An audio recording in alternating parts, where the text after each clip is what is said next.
I did a sales job, hated it, absolutely hated it. The biggest problem that people have in life is money. Once that money problem goes away, then there are 1,000 other problems that come into the picture. But when money is the problem, money is the only problem. Regardless of us becoming a superpower or not, our population is still going to remain a poor population. Degree is not just about education, it's about the environment and the people that are around you. There are two ways in which a content goes viral, right?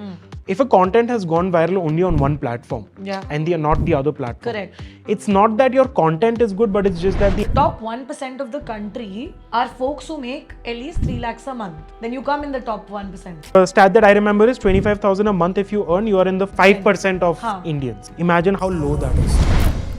Hello everyone and welcome back to the Dhairya Decodes Podcast. Today's episode is going to be really interesting, insightful and informative because we have Rohit Agarwala, the founder of Barely Opinionated, joining us. Barely Opinionated is India's fastest growing infotainment community and a media company that covers information and content around all things ethical, social, political and financial, followed by doing a PG diploma in digital marketing from MICA.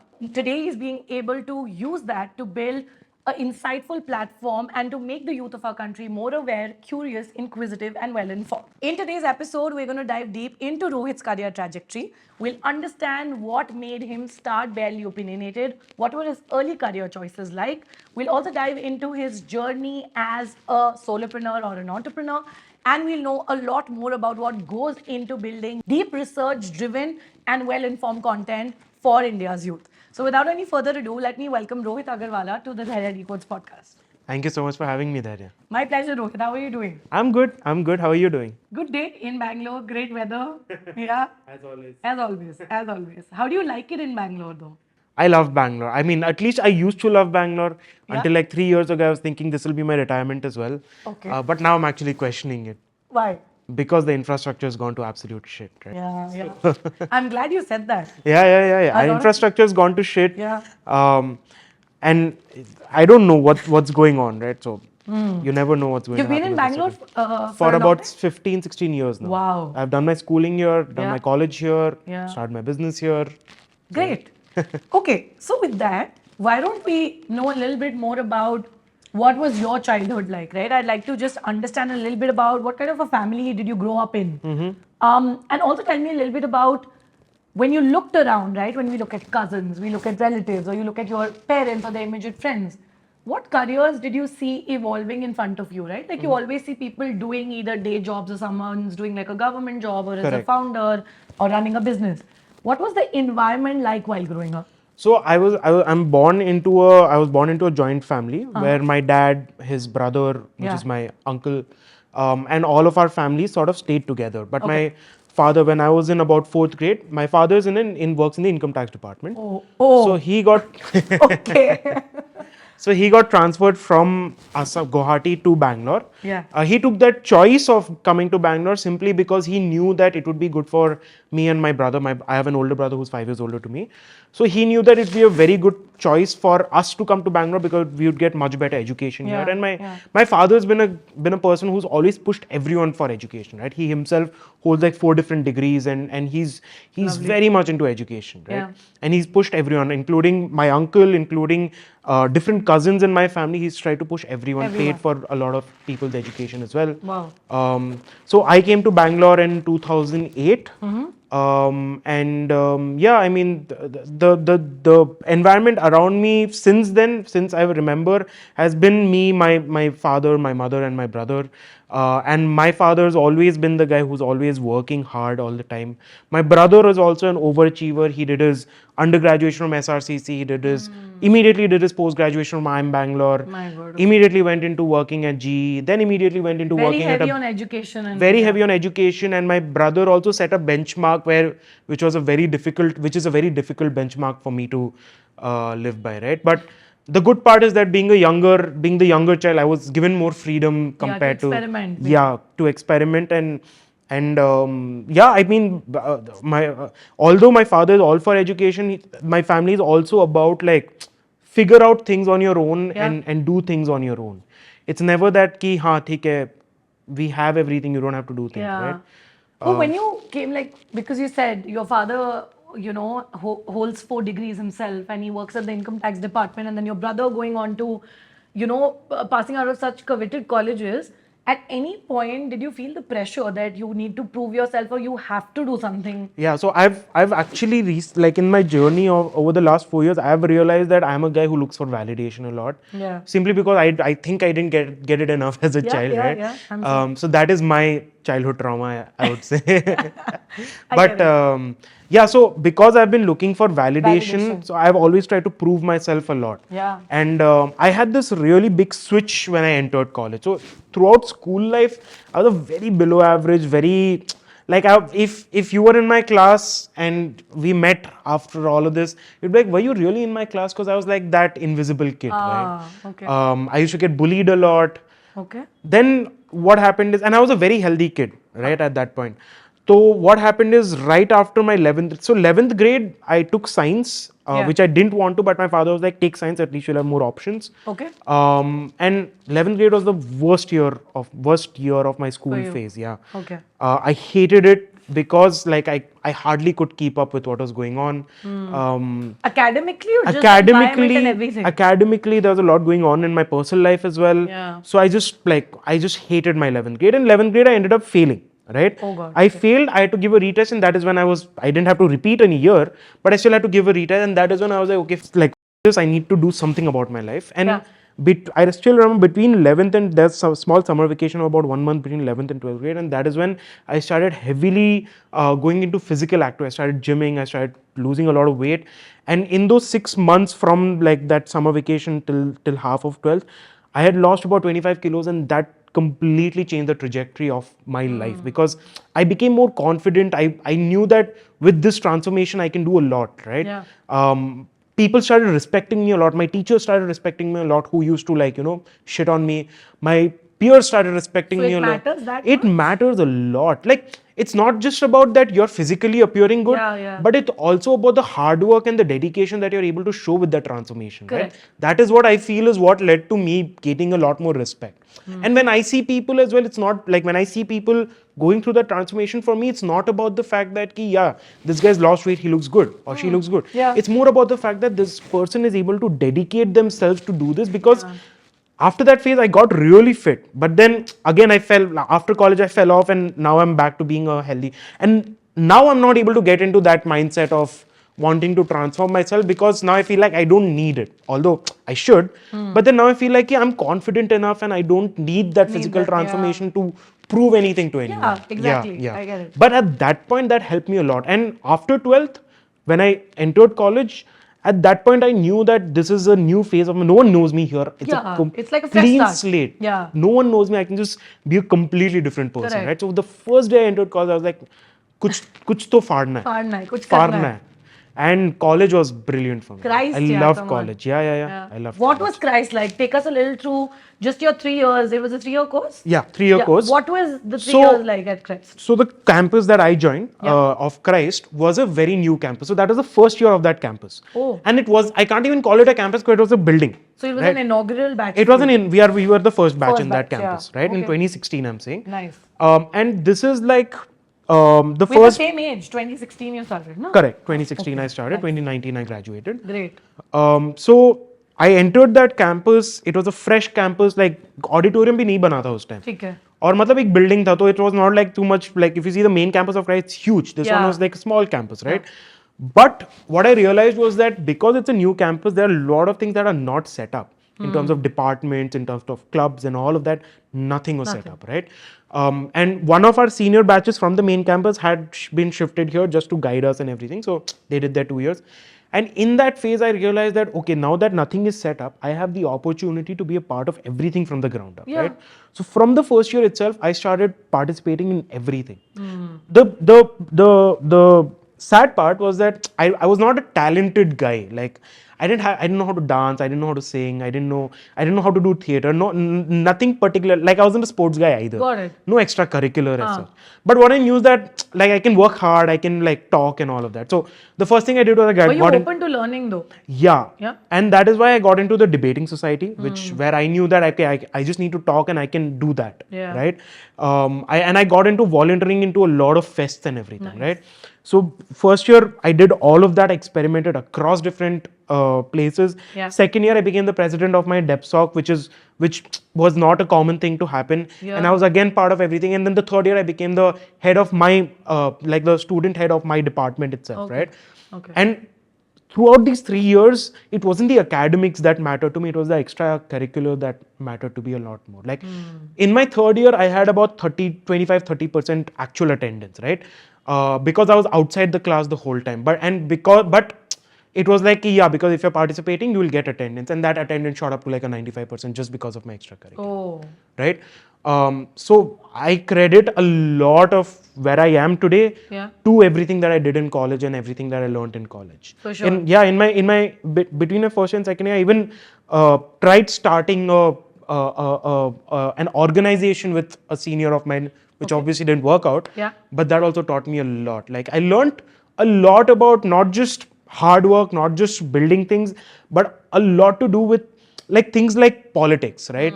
Not like the politics, but like office politics, student politics, all of that, right? And it exists, obviously. It exists. People think it doesn't, but it does, man, at every level. And it fucks you up really bad. Very bad. And that is something I learned and I'm happy that I learned all of that in college itself and I didn't have to come to corporate or something. Yeah. No, but very interestingly, you mentioned corporate and I was going to just ask you that. You obviously went on to make the most of the 3 years at Christ. Correct. Like you said, every single extracurricular activity to being out there and, making the most of it. Had you made this decision already that you are not going to join the corporate force or do like a job? Because I don't think as such, I've seen your career trajectory, obviously, but what was the mindset like after completing your BBA degree at Christ? Like, were you always very heavy on the fact because of, again, your family background, which you just revealed, that you have to do like a master's or a diploma or a PG? And if yes, were you very clear on the fact that I'm going to get some work ex and then do this or directly do this? So how did you make that decision? What was that thought process like? So I always knew I wanted to start something on my own, but I didn't know. You knew that? I knew that. I knew it in my college that I will do something on my own. How that kind of clarity in college? It's just about like, because I worked with teams, I led a lot of initiatives, I built a lot of things in college itself. Had you seen entrepreneurs in your family around you though? No, like my uncle's a businessman. Okay. So I'm an Agarwal, right? I'm a Madu. Yeah. So my family traditionally is a business family only. It's just that my dad is an outlier who went into a government job, right? Yeah. So, but again, it wasn't like I for sure knew I wanted to start a business because I didn't know anything about business. I didn't live in an environment where there was business around me. I lived in an environment where I saw my dad go to corporate and you know. And your brother too then? My brother too, right? Yeah, in a private entity and whatever. So I hadn't grown up in the business environment, so I didn't know anything about business. But I just knew that at some point or the other, I want to do something on my own. Got it. But it wasn't that I immediately wanted to start something. So right after I finished my third year, I already got a placement. I got a college placement, which was one of the best college placements that you could get. But I had after finishing college to that placement starting, I had 3 months, right? Okay.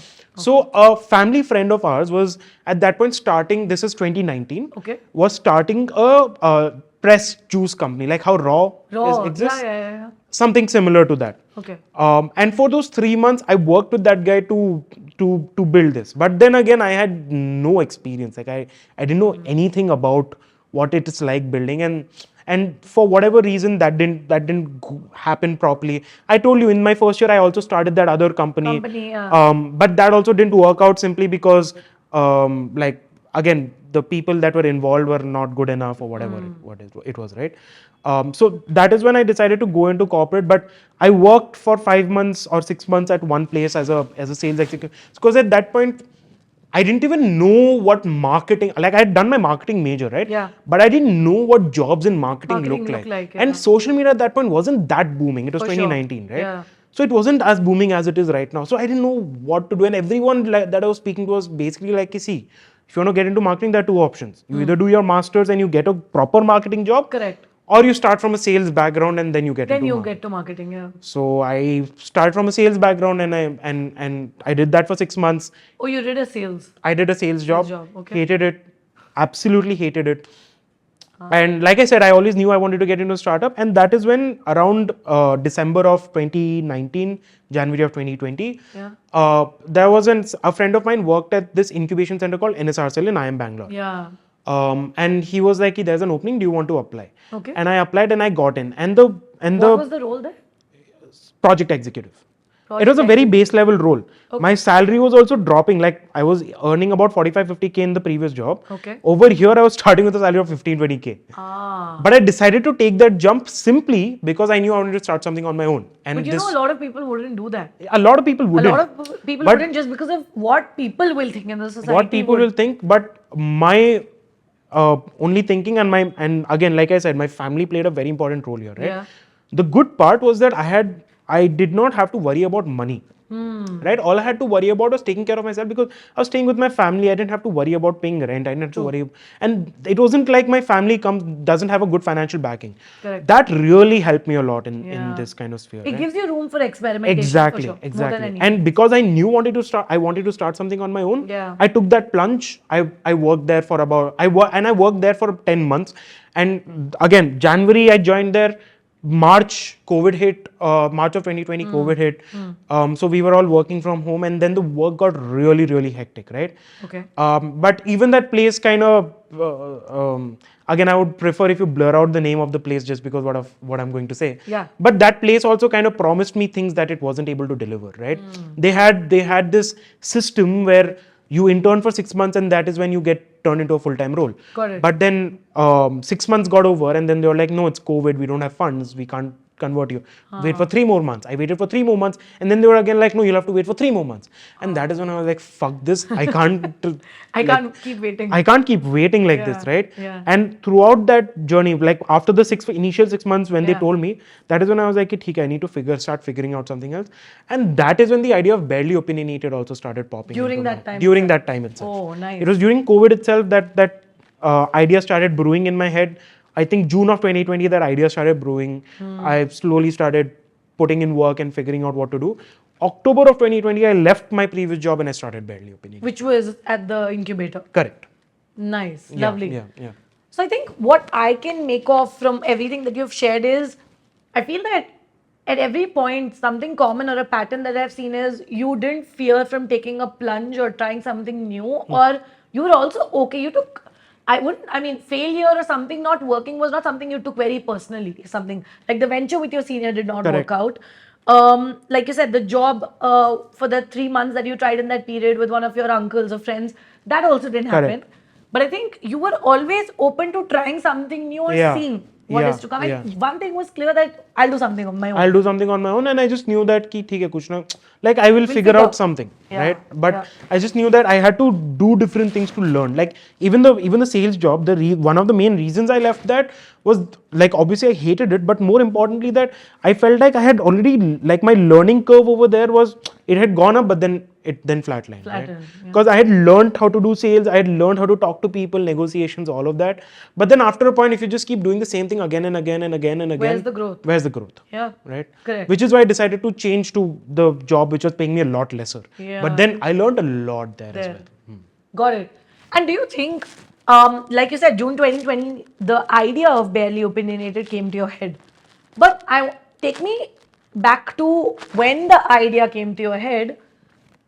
Why did you choose this specific niche? Because I still feel in a country like India, very few creators, educators, experts, whatever you want to call them, still at length or in a certain way are able to put out content on the internet across social media platforms that is informative, well researched, and is just making the youth better than what they were yesterday, right?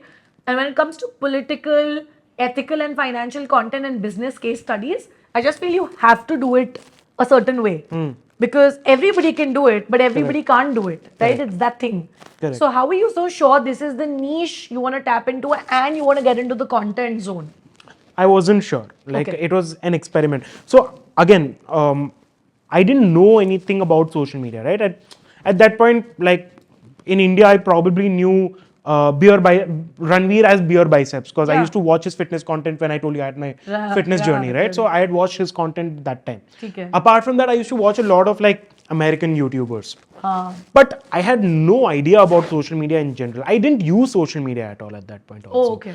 I had no idea about content creation. But it was just like a plunge. The reason I took that plunge was one, that I realized that social media was booming at that point. I wanted to do something on So social you media. identified the trend. I identified the trend. COVID, social media was booming. Everyone was on social media, right? Everything around social media was booming. So I knew that I had to do something on social media.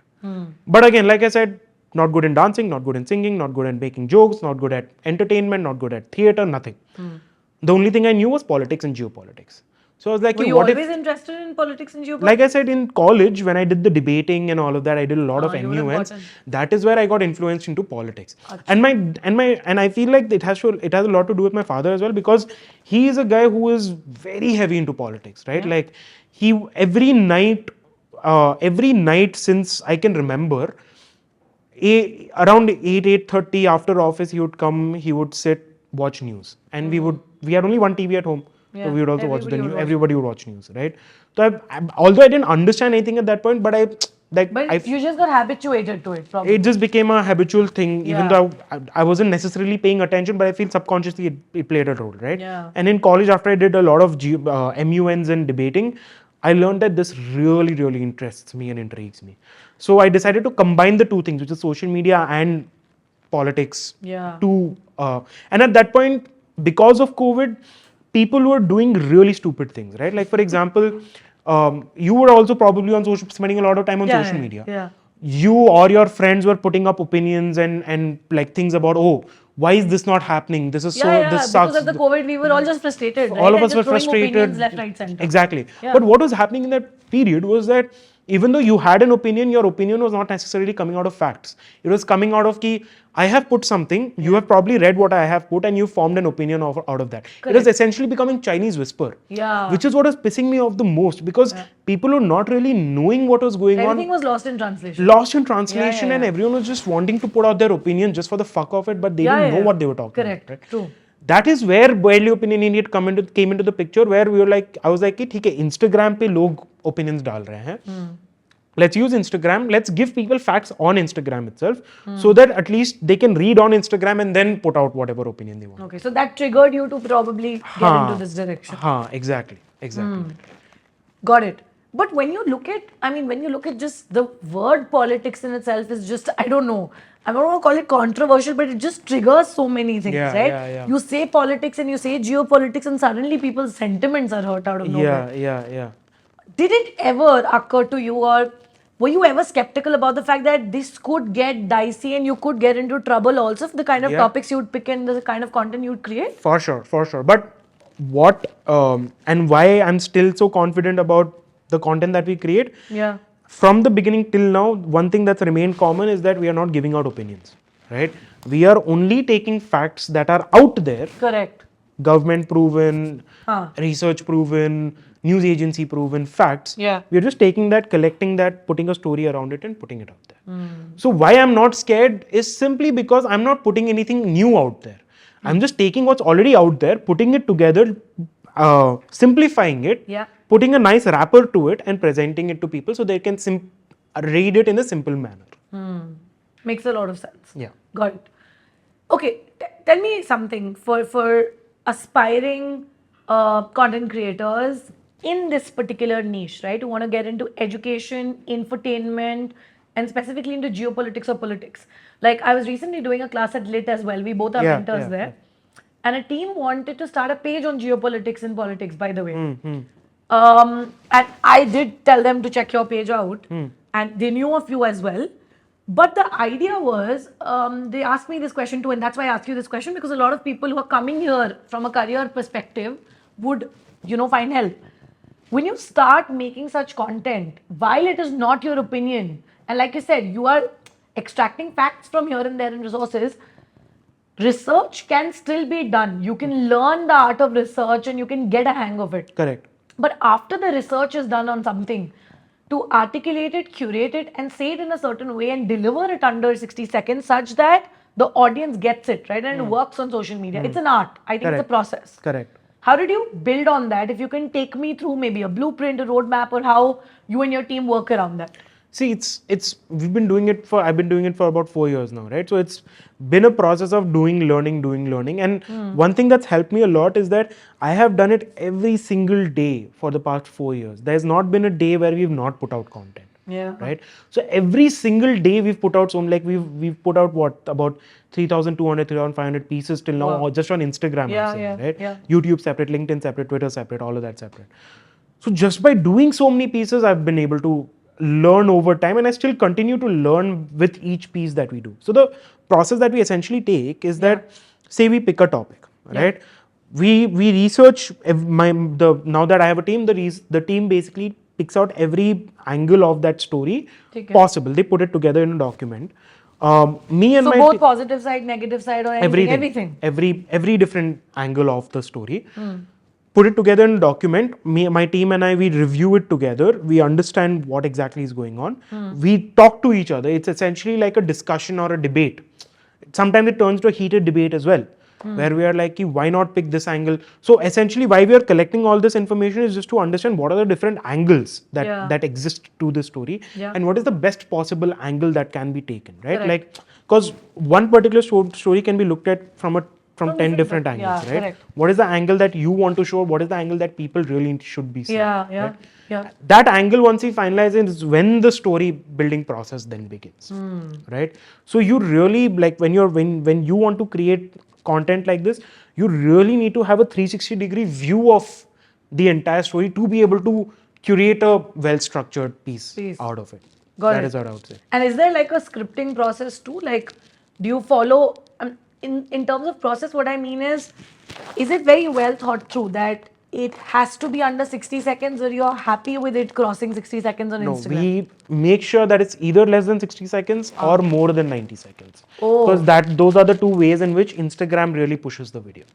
Right? We've realized if it's between 60 and 90 seconds, it doesn't push as much. As much? Yeah. Got it. So every script that way. So first of all, like, by this time, when I write the script itself, I have an idea कि हाँ ठीक है, अगर इतना बड़ा है तो less than 60 seconds होगा. Right. या फिर उससे ज़्यादा होगा. So when we do the scripting process also goes into like 2 or 3 different phases. Where first my team is sort of, once we've decided the story, my team writes the entire script, okay? Correct. And they are putting in a lot of information. Yeah. I go through it, I cut the clutter out of it, I simplify it myself, I put it in my own language. Then that's the second phase of the script. That second phase, then we time it, right? Like, I read it out and we time it and see how long it's going up. If it's less than 60 seconds, more than 90, if it's less than 60 seconds or more than 90 seconds, fine. If it's not, then we again go through another round of changes, process of cutting it down. And in that process of me talking also, we have, like, my team will sort of come in and give me inputs on, okay, this is unnecessary, this is too long, so team plays a very important role, because my mind gets stuck on one particular thing, and when it's personal bias, right? Like, you form a bias. I form a personal bias. Very natural. And that personal bias needs to be taken care of, especially for a company like Barely Opinionated. Personal biases come into, like, even for my researchers, personal bias comes, right? That is where I hold them accountable. And when my personal bias comes, my team holds me accountable. Correct. Great. So thanks, Rohit, for sharing that. I think I'm sure that'll help a lot of people also get a hold of what it really takes to be able to produce what they see, right? Because I mean, it looks really simple. Just like, might be a cliche line today, but the truth is, you might think a 60-second reel is just 10 minutes of somebody's effort. Correct. Nobody knows what really goes behind it unless you do it yourself. Correct. That's pretty much it. But with that, when we talk about careers, and at the end of the day, you're doing this full time. It is a legitimate career option today, creating content. You're also a media consultant. But I want to understand, Rohit, this niche, I still feel in India, in the content creation space, is very untapped. And when you talk about a career option, you have to look at the monetary feasibility of it as well. Money is a big aspect. What I want to really understand, again, from the perspective of the viewers, if somebody wants to take this up full time, because I also don't see you doing a lot of brand collaborations. That's the reason I asked this. Generally, when you look at a content creator, a major part of their income is driven by brand collaborations. Correct. Right? Tell me a little bit about how have you been able to monetize things for yourself via content, and obviously the business that you run and the services you provide. how feasible it is for somebody to be able to do this full time, and how long would it take them to be able to come to a place wherein it's sustainable income that's coming in, right? Yeah.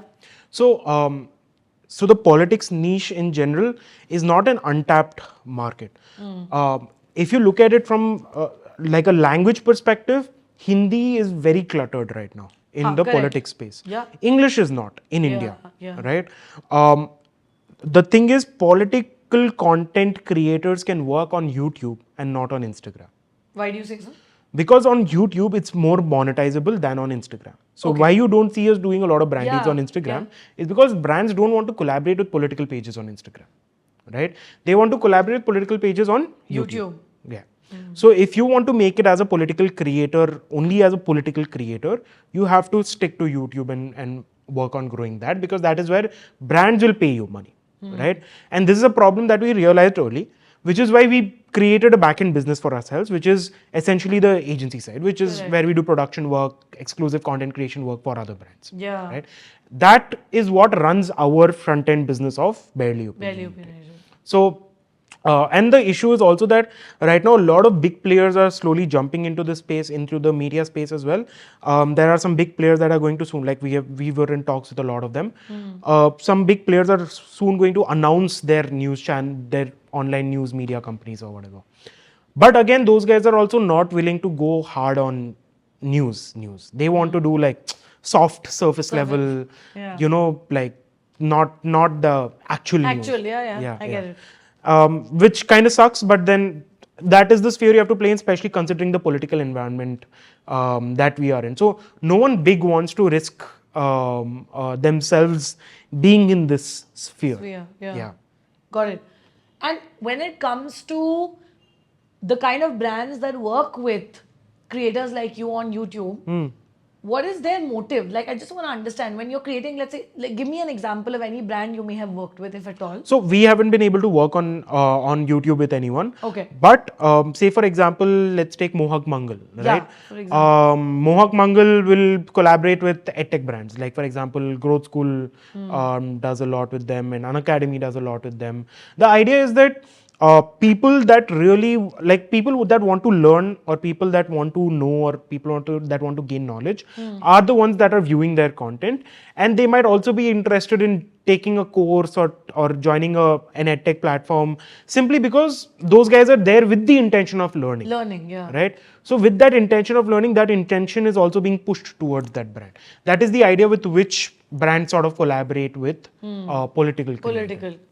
Nice. Great. Okay, and I mean, while obviously we've spoken about the monetary feasibility of it, and we spoke about the process that you guys follow, why you started Barely Opinionated, also tell me a little bit about the fact that for a creator in general, how important is it to be on different platforms? I know off camera we were speaking of YouTube and Instagram and how YouTube is the place to be, but how important do you think it is to be on multi-platforms today? It's very, very important. Every creator has to be omnipresent, right? Because like for example, you might be very active on LinkedIn, but you might not be very active on Instagram or Twitter, right? Same way in my case, I'm very active on Instagram and YouTube, but I'm not very active on Twitter, right? So with you just taking the same content and uploading it across different platforms, you're able to reach, even if you're able to reach say 10, 20 more people, that is still 10, 20 more people than you would have been able to reach on a single platform, right? And you never know which, and especially with now, every platform is going to short form content, whether it's LinkedIn, Twitter, Instagram and YouTube have already been on it. So you never know which piece of content really pops out and you like it goes viral, right? It just takes that one piece for you to get recognized by everyone. True. So it's very, very important for every creator to be across different platforms. Obviously, your niche matters a lot. Like for example, careers also has its own, like you'll have to repurpose the content in different ways to fit the platforms. Fit the platform as well. But if you're able to do it, nothing like it. Yeah. I've also noticed this one thing, like while you were saying this, that a video might do so well on YouTube, a short, let's say, that same piece on Instagram will tank, right? Which just again goes on to show that the same piece of content is being received so differently on two different platforms because the kind of audience that's following you has different expectations and may not resonate with what you are saying. Correct. Right? Now, in that case, the art of repurposing, like you said, also is extremely important, right? It's not just like you pick and you place it somewhere. Exactly. Right? So, tell me a little bit about how do you repurpose content, and if you do it at all, how do you do it across different platforms? So, see, when there are two ways in which a content goes viral, right? If a content has gone viral only on one platform and not the other platform, Correct. It's not that your content is good, but it's just that the algorithm is pushing your content, right?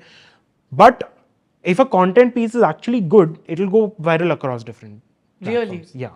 Okay. And it just depends on, like, content matters a lot, right? Algorithm, yes, plays a very important role. Engagement, yes, plays a very important role. But content, if good content at the end of it also is very, very extremely important. So, for example, if we are making, say, we do carousel and reel on Instagram, right? Reel, though, we can simply just put it across different platforms, not a problem.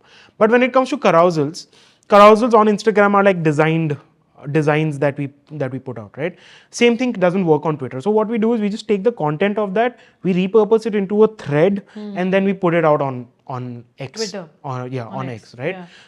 Same thing on YouTube. We put it out as like a community post. We will just take the title, cover, put it, and then put the entire information as a community post. Do community posts work on YouTube? It's decent. Like, again, it's like just keeping your audience engaged. And community posts also are reaching newer people than just your audience, right? So you never know. Again, that's the idea. You never know when the algorithm gods are sort of blessing you and your content picks up. Gods. Yeah, we need their blessings as creators all the time, right? No, but that's really insightful. Thanks for sharing that, Rohit. I think, with that, I want to segue a little bit into also talking about this, buzz and rage around concerts that's been going on, right? The country is raging with different artists, musicians, both national, international. While I feel the lines are blurred now, right? I don't want to categorize them as national, international. Why do you think is it the right timing? Is it where India is politically right now placed as a country?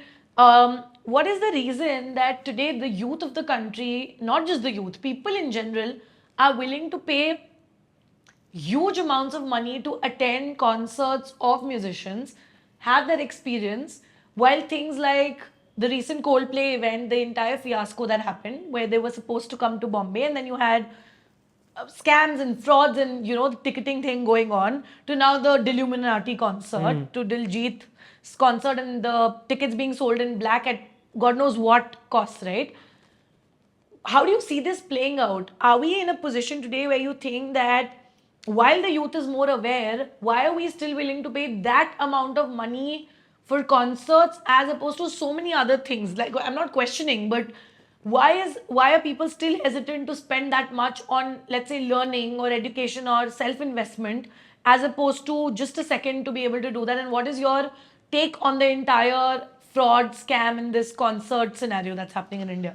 So the reason the reason Coldplay tickets sold out, the reason people are so hyped about Diljit and all of that is simply because Indians now have more disposable income, right? So, for example, like, how does wealth creation work, right? It happens over generations. Correct. Okay. So, for example, your grandfather might, again, hypothetically, say your grandfather lived in a village, had, say, farming land or had some sort of a small business, right? So your grandfather, say, would have done decent enough to make the family survive, right? Jo basic needs the roti, kapda, makan, your grandfather would have provided, right? And this I'm saying, say, back in the 60s, 70s-ish, right? Then the next generation, which is, say, your uncles, your dads, your moms, all of them came, right? In their generation, now, if your grandfather was able to take care of the basic needs of roti, kapda, makan, your parents don't necessarily have to worry too much about roti, kapda, makan, right? So what they do is, your grandfather or your grandmother would have pushed them to, say, pursue education because they were not able to pursue education.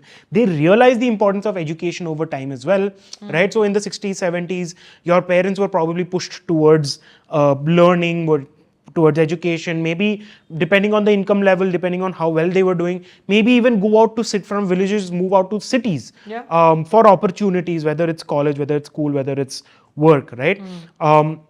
And your father, your mother then took that next plunge ki ha theek hai, ab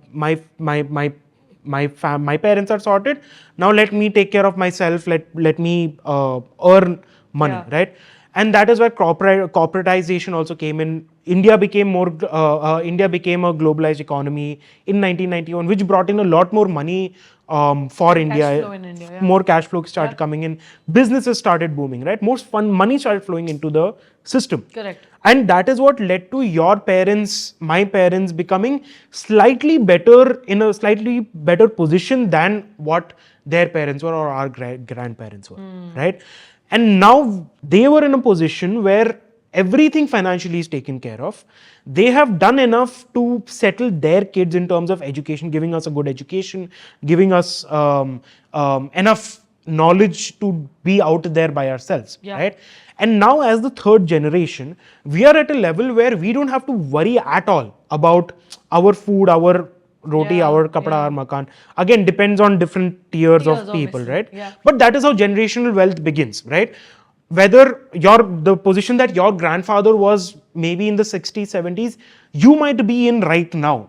But then because you are in that position right now, your children might not be in that, your grandchildren might be in a much better position, right? For sure. But because the generational wealth, at least in India, in a more macro level, that kind of wealth has come into India over the last 40, 50 years. The parents have been put in a better position. You don't have to now worry about figuring out your rent basics and all that. So now the money that you are making can be spent on luxury. Right? That is why traveling has become so much more common. That is why workations have become so much more common. That is why breweries are popping. That is why parties are popping. Goods, Jordans, Louis expensive clothes, everything. Right? Yeah. People are now spending, because they have this disposable income, they don't have to worry about the basics. They now have the money to spend on experiences, which is why the concerts also come into the picture, right? And this is only going to keep growing because the disposable income amongst Indians is also growing, right? And again, like the overall economy is still not, like our overall purchasing power is still not that great. Yeah, correct. Right? But I'm just talking because India has like a 140 crore population. I am talking here about say 14 crore, 15 crore people. Just 10% of India's population. Correct. That itself is a huge number. Yeah. And I think I was reading somewhere, you very rightly said, I may be wrong, I don't know of the exact stats, but I think the top 1% of the country are folks who make at least 3 lakhs a month. Then you come in the top 1%. Yeah, so the stat that I remember is 25,000 a month. If you earn, you are in the 5 to 10%, 5% of Indians. Correct. Yeah. If you're making 25,000 a month. Imagine how low that is. It is. Yeah. So the overall economy and overall purchasing power and overall per capita GDP is again still not that good. Not great, right? But it's just that our population is so much that 14 crore people, which is like what, 140 million people we are talking about, right? 140 million people is half, like slightly less than half of US's population. That's still a huge number. Correct. So in just number wise, we are so huge that all of this will continue happening and this will only keep growing. Got it. And okay, while obviously all of this is happening, I still feel people are more, I don't want to use the word woke, but people are more aware of what's happening around them. I still feel there's a lot of emphasis on sustainability, giving back to the environment, understanding things, just being more aware of where the economy is heading. And there's so many other things. People are trying their best, but I again feel, I may have a bias, but I feel when we look at creators, there are still very few people who take it in their stride and look at it as a moral responsibility to talk about things like this, whether it is environmental issues, political issues, whether it's just educating the youth to become better versions of themselves, or talking about sustainability and other things that really matter, right? See, I'll tell you honestly, this is a very rich thing to do. Like, is what I've realized, right? A rich thing to do. A rich thing to do. Yeah. You have to be from a background of privilege to be able to do, like, spend your time talking about sustainability. You have to be like a Navya yeah, exactly. to do it. Right? Because that is this level at which you're not having to worry about money, you're not having to worry about you taking care of yourself, you're not having to worry about all of these things. So you also think it comes from a sense of privilege then? Yeah, of course. Like, especially talking about sustainability is not something that a person that is struggling to make money or is struggling to put food in their plate would want to fucking care about sustainability, bro. That's the last thing that they would want to care about. Makes sense. Right? Yeah. Again, I was able to do this because, first of all, I thought I will be able to make money, which I'm occasionally able to. Yeah. But more importantly, because like I just love this fear, right? And also that I come from a background of privilege, which is that I don't have to worry about sustaining the family at least. But I can't expect someone making a 25,000 or a 30,000 a month or even lesser, someone making that much, to be caring about any of these things, because they have to take care of their own personal life. Like, they have to worry about, okay, where am I going to get money to pay the next rent for? Yeah. It's very important. So, and that is something that I have also realized in my last 4 years, that all of us live in a bubble, right? And all of us think that, okay, the bubble that we live in or the people that we see around us is how the world is, which is not how it is. Like, people really need to pop their bubble and go and see the kind of lives people live outside. They really need to understand the world that we are in and the kind of atmosphere that we are in. Because what pisses me off the most is, there'll be people that will come and they'll be like, hey, why do you not talk about sustainability? Why do you not care about it? Or, why do you not care about this? Why do you not care about that? Like, dude, like, let me worry about my thing, you worry about your thing. If you want to do it, you do it, right? Stop forcing it on someone else. For sure. Yeah. No, but that makes a lot of sense, right? Like, I think I didn't look at it that way, but I think it makes a lot of sense, because you have to be in that position to first even be able to care enough, right? And to be able to speak and get into the depths wherein you are not worrying about other stuff, and hence you can advocate for it. The biggest problem that people have in life is money. Once that money problem goes away, then there are 1,000 other problems that come into the picture. But when money is the problem, money is the only problem. Yeah, that's very well said. I agree. Yeah, so pehle at least solve for that. Exactly. Since we're speaking obviously about money and, just being able to first concentrate on yourself and what you can do, and then looking at everything else that you can do from a larger perspective and arena, I want to also understand from you that when it comes to just looking at, like people say, and the Prime Minister also rightly says, and I also believe, and I've just seen this feeling of resonance among so many Indians today, where everybody genuinely feels that it's our time. And it's our time, right? And the next 10 years are ours. I see that reckoning feeling amongst everybody. What is your viewpoint on India actually, becoming like the next big power, which it's already set to become?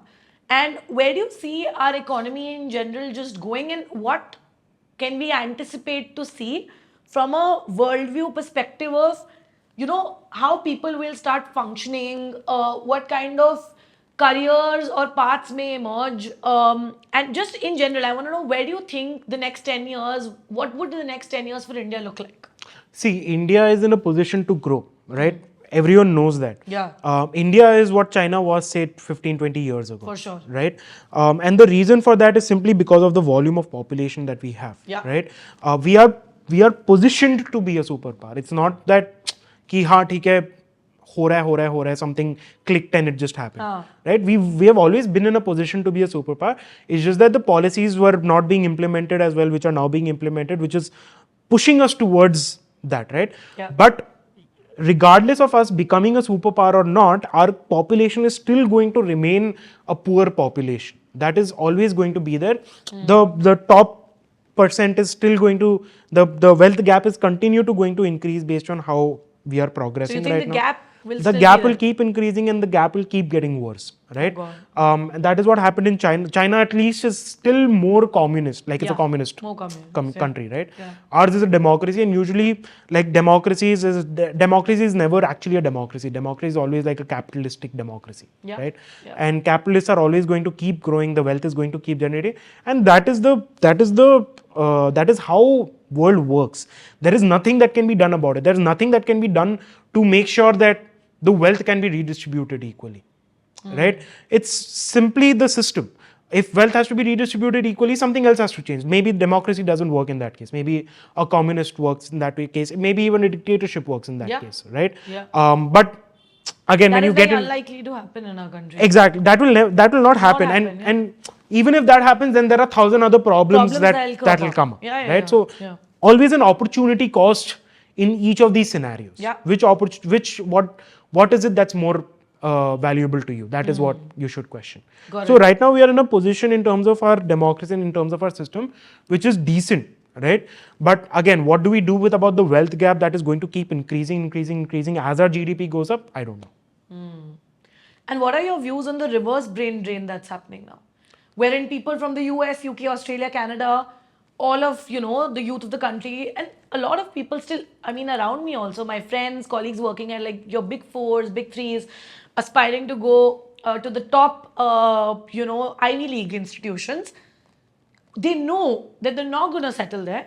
They don't want to even do a business there or do a job there, but they just want to take a degree and they're going to come back to India because they know it's the case. But I'm seeing a lot of the reverse happening wherein people who have gone there are now coming back and retracting to India. So I want to understand why that's happening. And the youth is aware and understands that it's India's time. Why is there still an aspiration to go outside and still get that degree when you anyways know you're not going to settle down there or even utilize it in a way, at least in that country? Is it just a fad or is it just ki yaar US guy, UK guy? Because I'm still not able to understand when it is so clear and you see people coming back. Why do you still want to go? See, it's simply that there are two reasons, right? One is simply that you have enough, your family has enough money, you have enough money Okay. that you can afford to go to wherever, do your degree and come back. ठीक है. Which is not wrong. Yeah, it's not wrong. It's not wrong. Yeah. And I encourage people to do it simply Okay. because you are able to get a completely fresh perspective and fresh experience to your life that you wouldn't have gotten in India. Right? You're going to a different country, you're living in a different environment, you're living in a different society, which teaches you a lot more than it can teach you here. Degree is not just about education, it's about the environment and the people that are around you, right? Yeah, So if for you're able to afford to go there and do that, nothing like it, right? But if you can't afford it, then you shouldn't do it. Simply one, because like you said, I know a lot of people too that are coming back.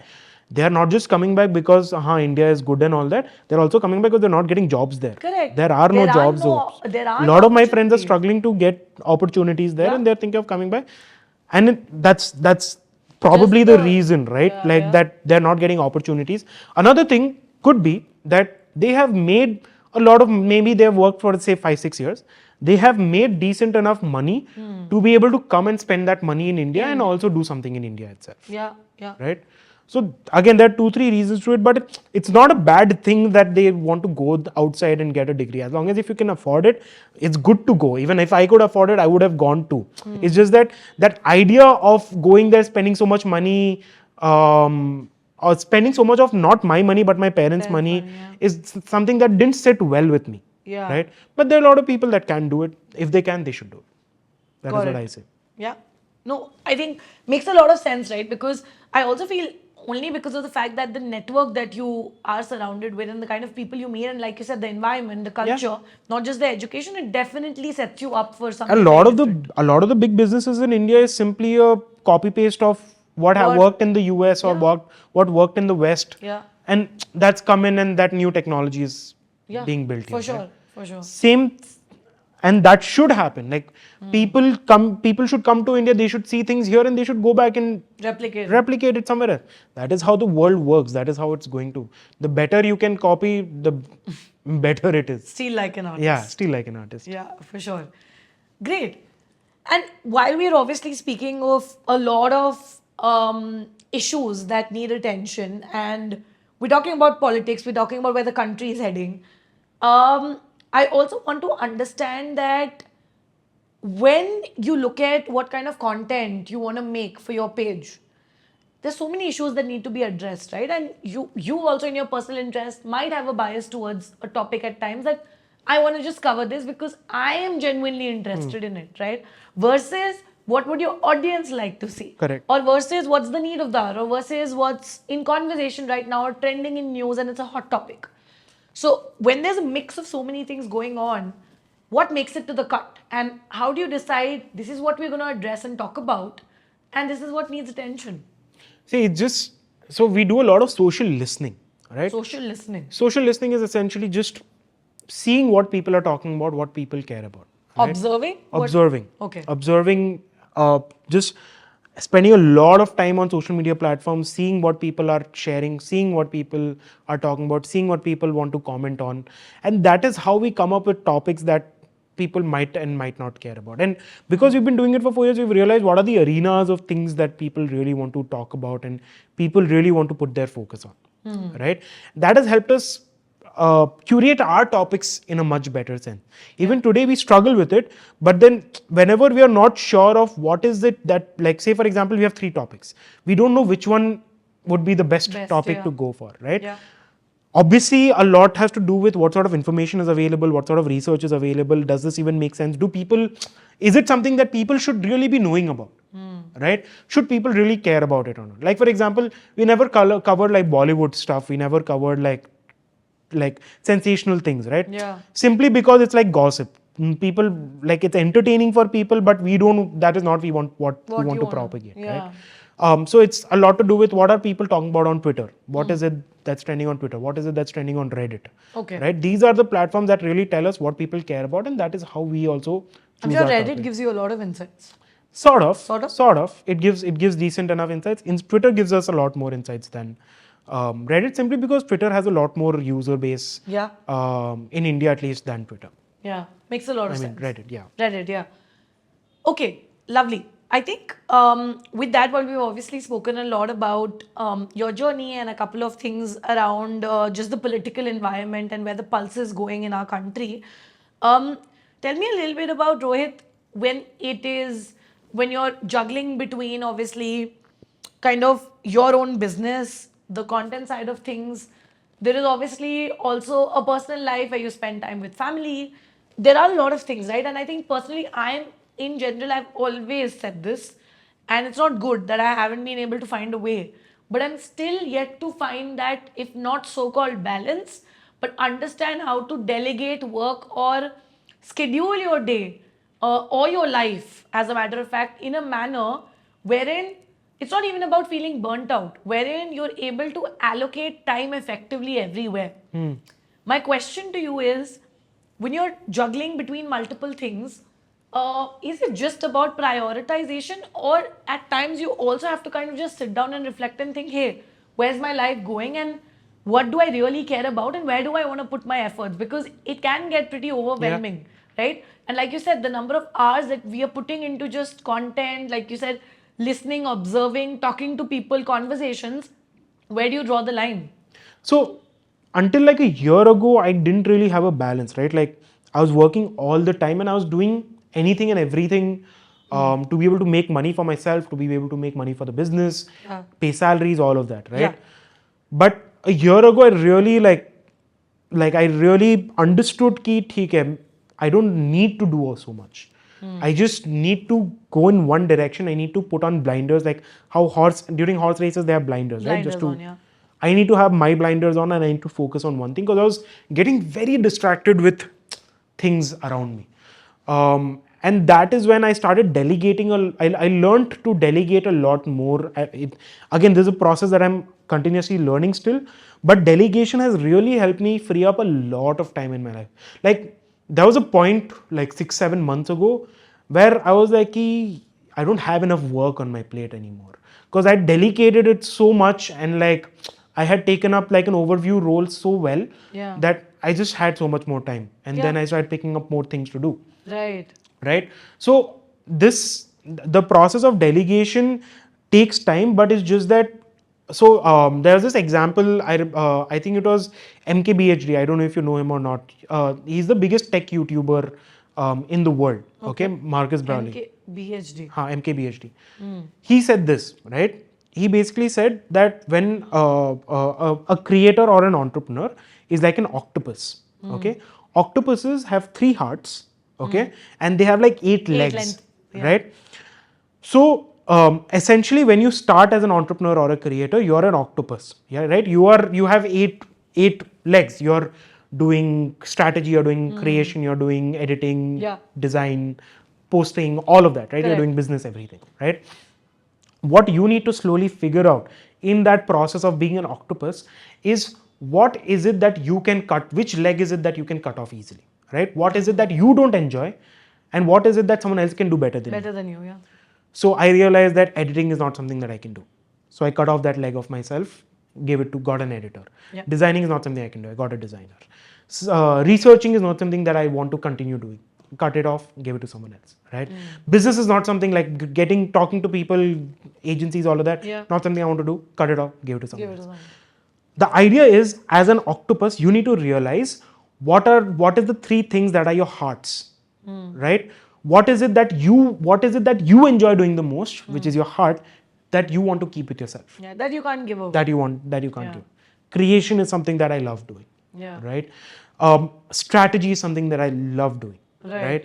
And just being involved in the overall business is something that I love doing. Yeah. So these are three things that I keep close to. Everything else. Everything I've just cut off. Cut I overview and I look at everything. Yeah. But I've just cut off these things just so that I don't have to worry about that. And that was the best analogy. It's a great, yeah. Very good analogy. I was just gonna say. And again, I bought it from MKBHD, right? But great analogy for any entrepreneur or creator to think of. Yeah, I think if put into practice the right way, it's Yeah, perfect. yeah. To follow. Lovely. I think with that, Rohit, we're almost about to come to an end to this conversation, but I must say that there's so much that I've been able to put perspective into while I've just heard you and, not lived through the journey, but kind of, seen reflections of what you've been through in this journey. But just tell me one more thing when it comes to looking at the entire perspective of, like, I want to know, when you look at Barely Opinionated today, I think you've impacted over 5 million plus Yeah, people across yeah, social media yeah, platforms, yeah, right? yeah. In terms of footprint, etc. Correct. And you continue to put pieces of content every single day. There's so much work that you guys are trying to do. What is the vision of Barely Opinionated going forward? I don't know if there are any exciting projects that you're working on from a future perspective that you'd like to share, or anything that's going to change, or something that you're really looking forward to, and how is the community going to shape up? So see, we look at Barely Opinionated as an institution. Got it. Right? Till now, Barely Opinionated has been me. Yeah. Right? But Barely Opinionated is bigger than just an individual. It's an institution, it's an organization that we are trying to build. Yeah. The idea is to educate people in a factual manner, in an unbiased manner, about the country and about the world, right? And that is the mission that we are going to continue doing in a much bigger sense than just me, right? So yeah, that is what I'm really looking forward to, how it shapes up in the future that we want to build for this business and for the country in general. We want to inspire the future leaders of India. That is what we call our audience, the future leaders of India.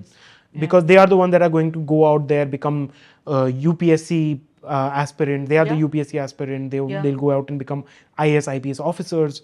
So that is what I'm the most excited about. And in terms of big projects, you'll hopefully hear a big announcement by the end of this month. Let's see, end of November, I mean. Let's see. Lovely. Great. Looking forward to it. I think that's been a super insightful conversation. But before I let you go, Rohit, one last thing that I'd like you to share for the audience.